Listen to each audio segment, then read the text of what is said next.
Kailangan sumbukan. Pero pwede yung pagkatapos na yung plastic. Kaya natin saktong 14 liters ang tubig natin.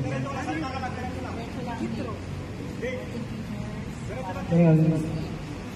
Naisali na natin yung surfactant. Ayan ang susunod natin ilalagay. Ayan.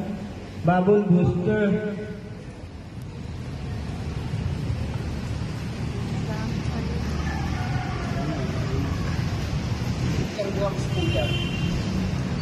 Mamaya.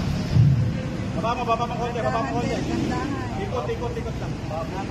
Bubble booster. Ayan nga magpagulan niya. Palawanan ko, dire-diretso lang din. Dire-diretso lang.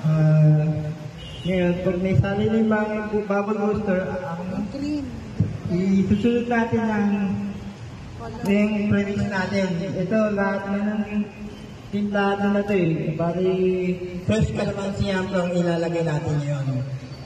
Pinaka-flavor niya. Set. Kasama na yun, antibacterial, may scent,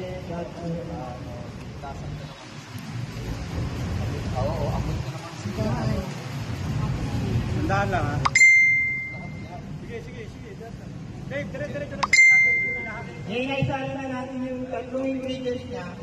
Tatakpan natin yung balde at nakapagpa natin ang 20 minutes para mga ingredients niya. Tapin mo. After Then after 20 minutes, ito sa apat na balde ay